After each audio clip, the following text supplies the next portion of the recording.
Hey, welcome back. Okay, in this tutorial, we're going to take a look at how to get font from a free font source on the internet and put it into Unreal Engine. Normally, that's just enough so that if you're going to use it in your canvas and things like that, that's all you really need to worry about. But we're going to go a step further and we're going to make it usable with a text renderer. And that means we're going to have to do a couple things with the font to make it work so that you can use external font. If you're happy with the one font type that is comes preloaded with Unreal Engine, then you don't need to worry about that piece of it. And then the next piece we're going to do is we're going to make it so that we have an on-screen text renderer so that when the player enters into a trigger box, the font, the text renderer will pop up and display a message, similar to kind of rolling up onto a sign and getting some instructions or something like that.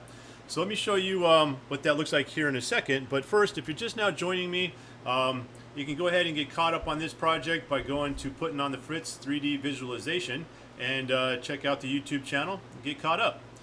All right, so let's go ahead and get started then. All right, so let me see here. Here is an example. There's this little signpost right here. And if I hit play in my example game, and I roll over to it, I get some text, and this is some font that I downloaded from the internet. And if you kind of roll around a little bit, you can kind of see it a little bit better. And then I have a different sign over here, and it has some different text in it. And you can see that you can make these, once you make the first one, you can just kind of change the text out as you duplicate them and create different texts. All right, so let's go ahead and take a look at how all of this is going to work. All right, so first off, that sign I got from Turbo Squid, but we'll get back to that in a minute.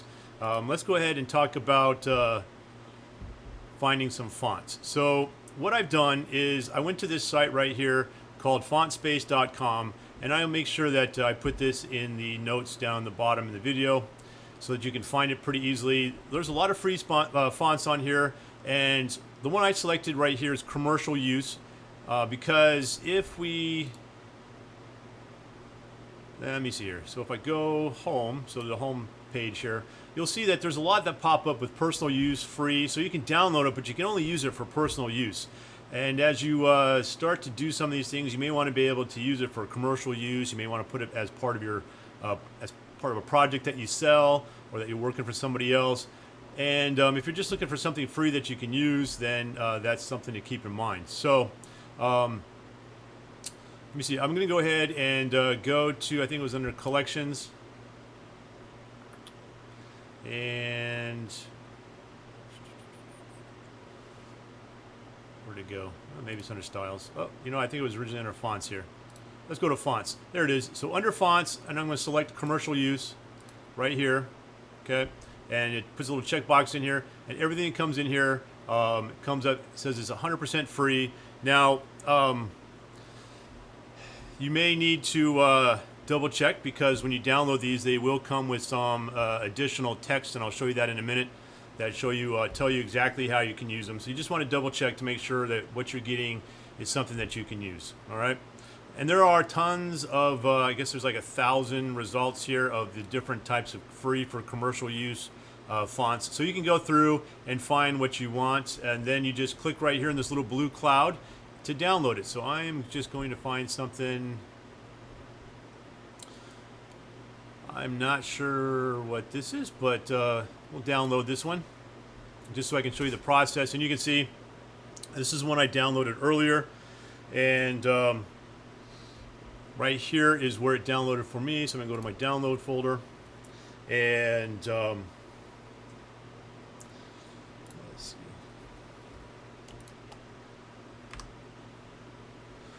Okay. And in my download folder, it shows up as a zipped folder. I'm just going to go ahead and unzip it right here. So I'm going to extract all right to this location. Get this little window here. Just extract it right into this location. And this is what I'm talking about. So here are the two fonts. We end up with a true typeface and open face. And then this is the info file that comes with it. And sometimes there's a little bit more to it, but this one is an SIL open font license. So I'm not 100% what an open font license is, but we'll go ahead and use it for this one. I'll have to double check since this is not going to be one I'm going to use anyway for anything else. It's just a demo here. I'm not too worried about it. And you can see that we have our font types right here. Okay. True type fonts, and actually these are both true type fonts. Sometimes you'll end up with an open face font as well. Looks like these are just different, whether they're italicized or not. Okay, so there's just two styles there. I'm going to go ahead and use one of the other ones I downloaded anyway, just to kind of, since I already know what they do. This one was just a demo on how to get it.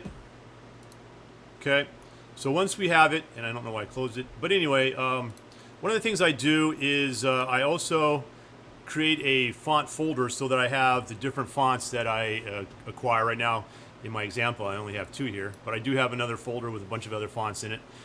For this project, I downloaded Assassin Ninja font and the Masiku font. And if we take a look at this one for info, this is a little bit more freeware, a lot more information on it. And this person actually even put in an advertisement for their studio and offers you a little bit more help, and also would ask for donations. So there you go, and more info here. Anyway, so we're going to go ahead and use this one. I like the way it came out in my game. So I'm going to go ahead and leave this one open, because I'm going to take, and you can see here, an open type font and a true type font. This is what we've got downloaded. I'm going to use the true type font. I'm going to go ahead and tell you where actually I'm just going to go ahead and come back to that later on when we get ready to make the blueprints. So the next thing we want to do is we want to take this font and we get it into our project. So I'm going to go in my content drawer, back up to my content level. I'm going to right click. I'm going to create a new folder. We're going to call this one font. Okay. And inside there, I'm going to go ahead and grab my true type font and just drag and drop it down into here.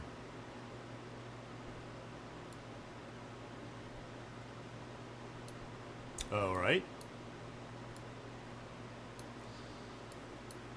Maybe I was. Oh, there we go. All right, so I'm going to say yes to all. And there we have the font right there that we're going to use. And I'm going to go ahead and save everything right now. Should get rid of those little asterisks. Okay, so now that we have it in here, I'm going to select this one and I'm going to hit Control D. I'm going to duplicate it. I'm just going to leave it font 1 at the end so I know the difference between these two, but they're similar enough to be able to find. The reason why I did that is because we're going to modify this one so that we can actually use it inside of our game. If you're just interested in using fonts in text for things like your titles, in your canvases and things like that, this one is going to be okay and you do not need to watch this any further. But if you're wanting to put in a text renderer so that it renders text into your game here, then we need to convert this to a different type of system inside of Unreal Engine. So I'm going to double click on it. I'm going to open it up. Okay. And right now, this is what it looks like, and it's called a runtime. Okay.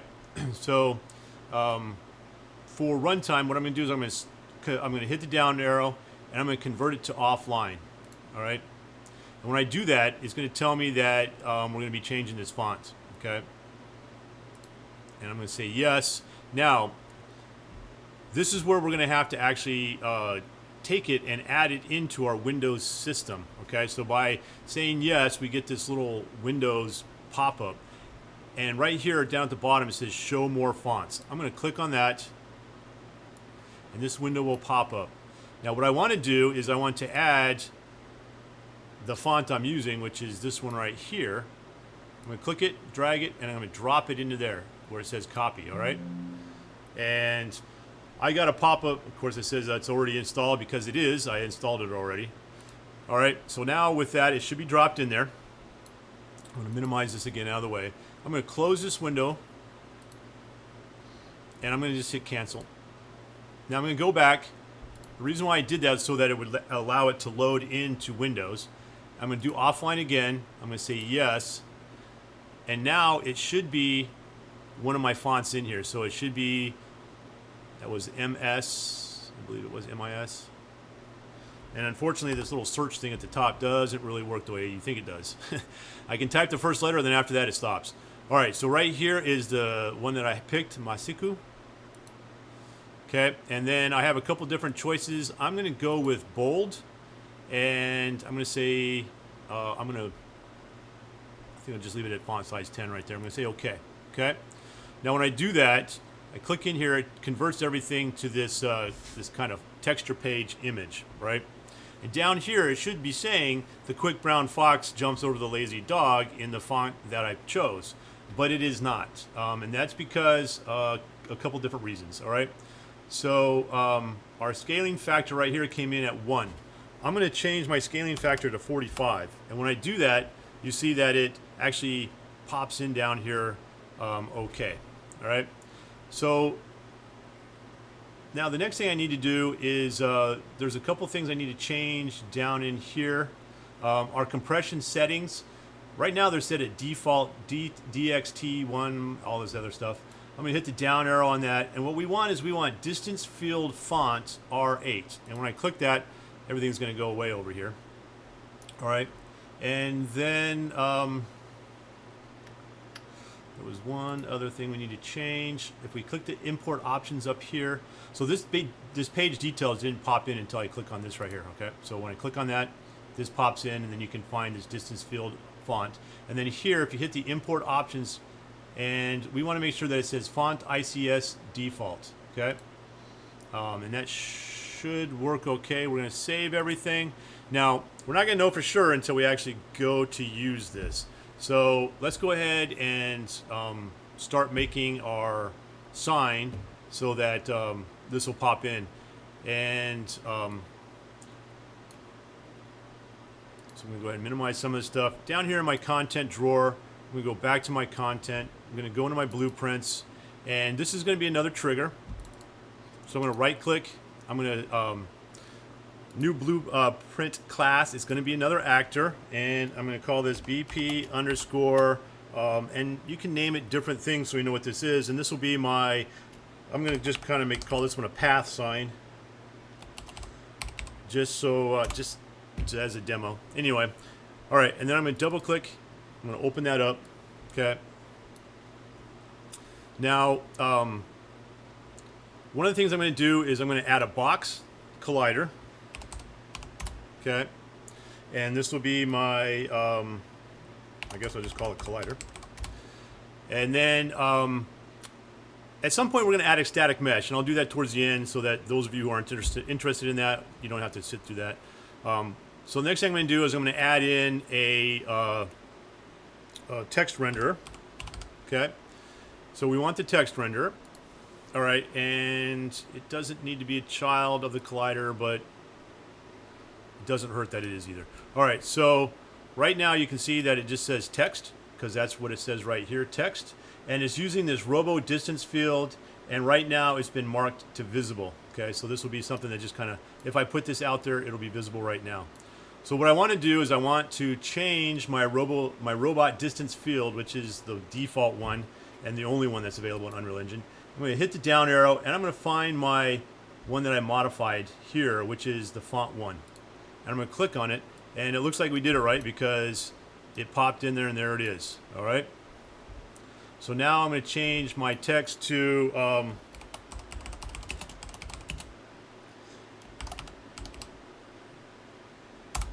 follow the path. All right, and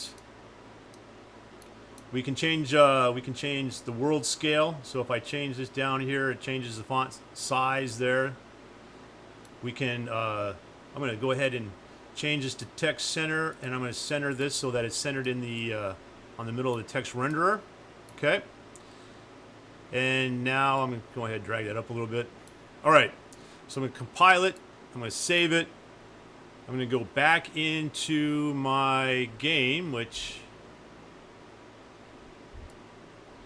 seems to have had all this stuff just pop in on top of it there. We'll just put these back up here. All right, so now I'm just going to go ahead and go to my content drawer, and I'm going to pull this out. Okay. And if I hit play, I'm not sure where I'm going to appear. Okay, kind of hard to see because it's white, but you can see all the background's white and everything. But there it is. Now it's going to come into the world this way, okay? Right now we haven't done any blueprinting to make it face the player, and we haven't made it so that it hides and then reappears. And it is kind of small. So I'm going to go ahead and go back into this. I'm going to put this back at 26 so it's kind of large. I'm going to change the color here so it kind of stands out a little bit better. Let's say okay. And we have different materials that we could pick up here. So there's this default material opaque.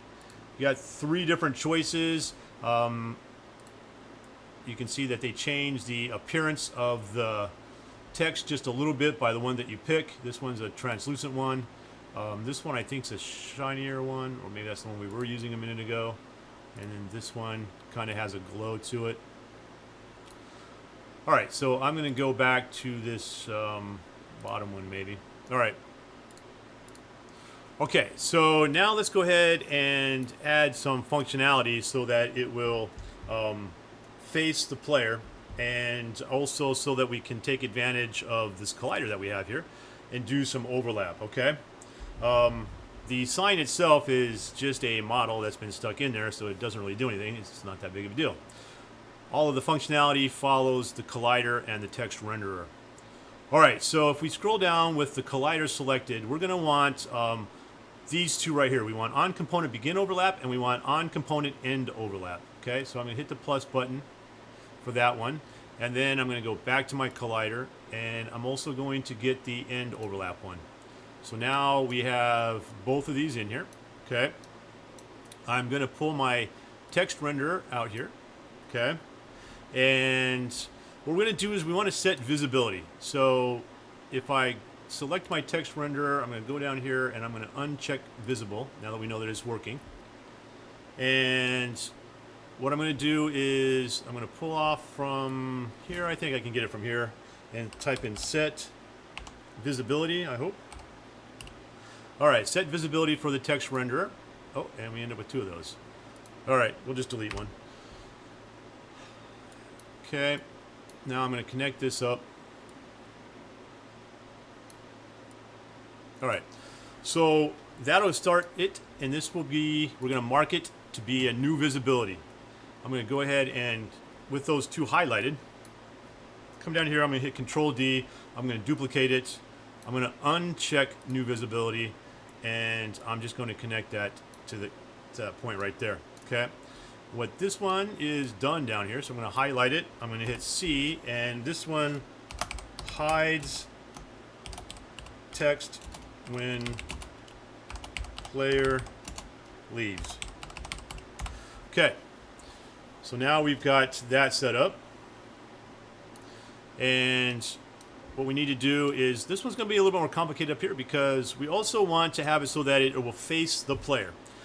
So I'm going to right click right here, and I'm going to get player pawn. Okay, and I want to get control rotation. Okay, get control, and the reason why I want the control is because the control is determining where we're moving, and it's connected to the camera on our player, right? And then what I'm going to do is I'm actually going to need to rotate it because it's got our rotation, so it's getting the direction that we're facing. But I want it to actually rotate it so that the lettering isn't facing away from us in the same direction that we're facing. I want to rotate it 180 degrees.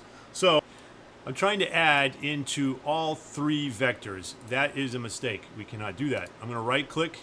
Well, we might be able to do it, but not with what I'm trying to do. I'm going to split this struct, okay? Because all I really want to rotate is the Z-axis. So I want to rotate it around the up and down. So now if I pull out from there, I will get a float. I'm going to type in add, and that's going to get me my add function here, my add, little add float. And I'm going to type in 180 in there. Okay. And now what we're going to do is we're going to right click and we're going to set actor. And we want set actor rotation. Okay. And we're going to split this struct right here as well. We're going to right click. We're going to split the struct. We're going to connect this in here. And we're going to go ahead and connect this into the Z right there. All right. We're going to compile that. And we're going to save it. Okay. Highlight all this. Comment it. And this will shows and rotates text towards player, to player. All right. File save. So now if I lower this down a little bit, so I can actually roll into it, I'm going to hit play. So now I have no idea where it is because I just stuck it out in the open space there. Really good. All right, let's try something else real quick. Let's see here. Let's go ahead and I'm just going to stick an actor in it real quick. A little light bulb so I can see it. Light bulb, come on. Point light. We'll just put a little point light right there. Ooh, that may not work so well. Yeah, that's not gonna work. Let's try just a box. I can see a box. Put it right there. Okay. Play.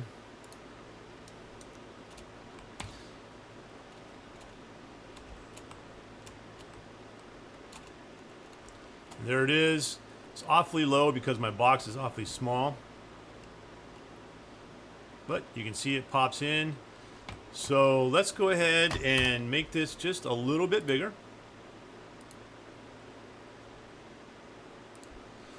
Okay, I'm going to go ahead and let's see here. I think I'm going to make this 75, 165, and I don't know, 55. All right, just something large enough. And now I'm going to go back to my text renderer, and I am going to make it visible. I'm going to raise this up so that it's visible high enough above the player to be able to read it. I'm going to compile it. I'm going to go back into my scene. I'm going to hit play.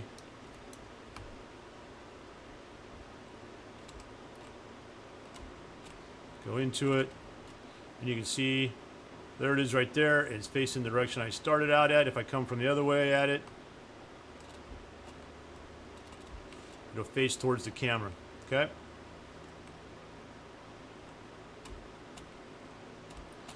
All right. So that is the main part of it, and I forgot to make it so that it wasn't visible anymore. So let's go ahead and uncheck visible, compile it, save it one last time. So the last thing I did was I added in a static mesh, okay? And as I showed you before, right here, and I'll put this model as a link. This is not my model. This was produced by Romulo365, and it's for free on the Turbo Squid download. It's free for downloads, so you can go check it out. What I did do was I took it and put it into my original game. So actually I don't have it for this one. Go ahead and go to downloads. There we go. So this is it right here. It is a RAR site, so we'll see if we can open it with what I have here. So we're going to download this. I'm going to go to the folder. So this is a type of compressed file. And let's see if I can open it. Nope. So give me a second. I'm going to pause, and what I'm going to do is I'm going to go to 7-zip, and I'm going to download 7-zip real quick, and I'll show you that here in a second. Okay, so I use 7-zip because it's free. Again, you just go to 7-zip, so 7-zip.org, and you can download what you need. It's a real quick install.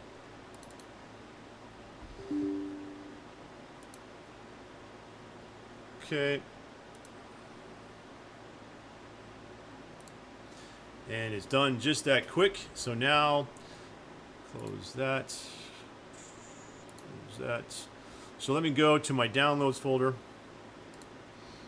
and see if I can unzip this now with 7-zip.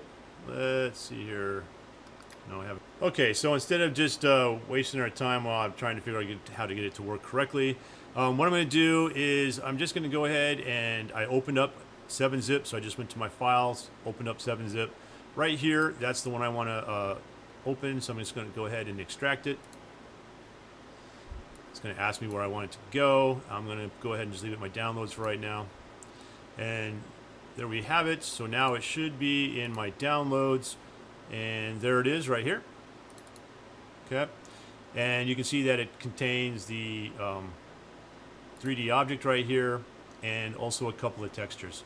So let's go ahead and grab these and put them into Unreal Engine real quick, just to show you how to do it.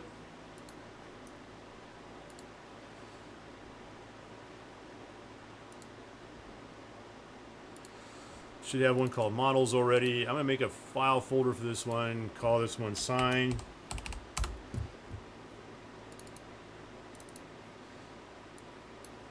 Come on.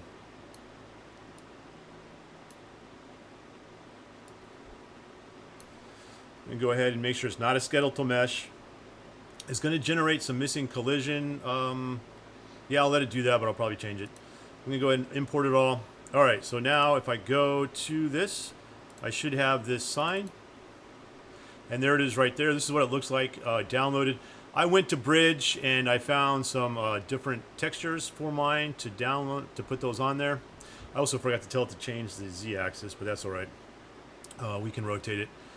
So you can change out the textures simply by making your own materials. So if you go to Bridge, download a material, you can change out the different wood and metal here pretty easily.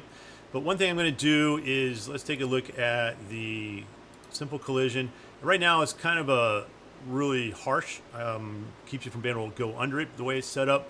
So on this is not going to be a movement, so I'm going to go ahead and remove the collisions on this one. And just real simple and quick, I'm going to change it from project default. I'm going to use complex collision as simple. It's going to put on a little bit more colliders, but it will make it so that they actually follow the geometry of the sign. I'm going to go ahead and save that. We're going to go back into our sign. Right here, I'm going to add a static mesh. Okay, and it actually, because I had that sign selected, it automatically put that in for me. I don't need it to be a child of the text. I'm going to put it as a child of the collider. And then I'm going to rotate it right here, negative 90 degrees. And I want to also lower it down. So I'm going to grab that, put it down towards the bottom of the box.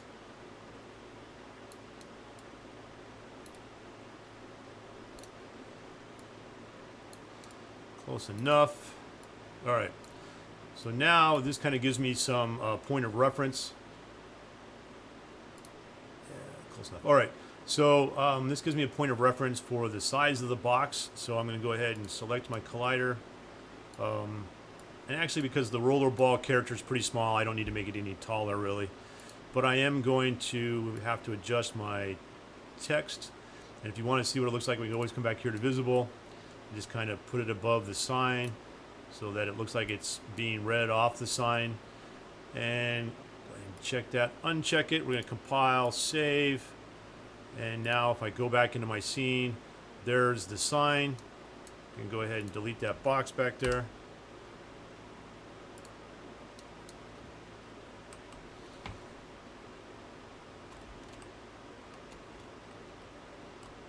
And, oh yeah, that's why.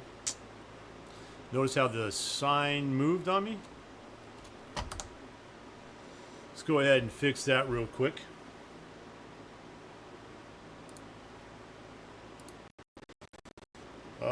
Let's see here. Go back into the sign. So, I don't want the text renderer actually be a child of the collider, because the whole thing will rotate, and the collider rotates too. I don't want that to rotate. The only thing I actually want to rotate is the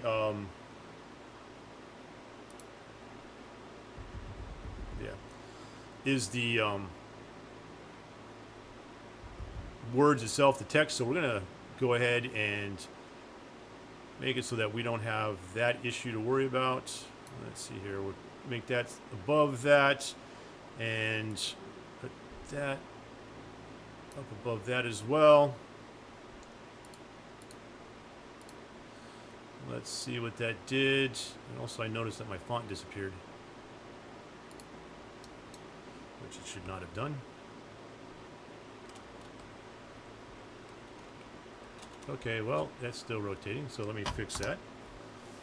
Okay, so got a little ahead of myself here after doing a little troubleshooting, trying to figure out why this wasn't working. I got a little bit more into it and realized that this right here is my problem. This is the set actor rotation, okay? And it's actually for the default scene routes, so this whole actor, the path sign thing right here. So I'm going to delete that, and what we actually want is to pull off of text renderer, okay, because we want to make sure this one is friendly to our text renderer, and we want to get set world rotation, okay. And I'm going to go ahead and double click here, slide this up a little bit, and then connect this together. Yeah, that's why. We got to actually connect it back up. Get ahead of myself here. Trying to hurry up and not take so much time on these videos. Alright. But then I make mistakes and we end up taking more time. Alright, so let's see here. That should work now. Let's see what we got. Alright, so it's going the right direction. Okay.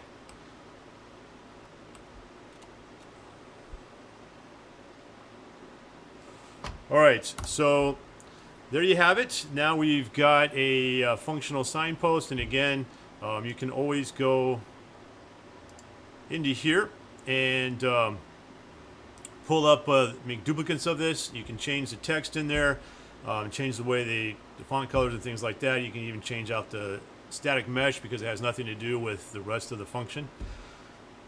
And yeah, so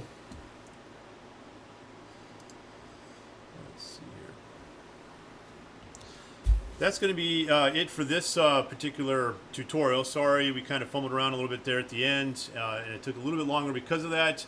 But I think I'm just going to go ahead and leave that in the video so you can kind of see the differences in case you make that same mistake. Then you can see what happened and why it happened and go back in and fix it because, well, I already made that mistake for you. All right, so again, if you're just now joining me, go ahead and check out the rest of this tutorial on making this game, and also if you like what you saw, please like the video and subscribe to my channel. I'll see you next time.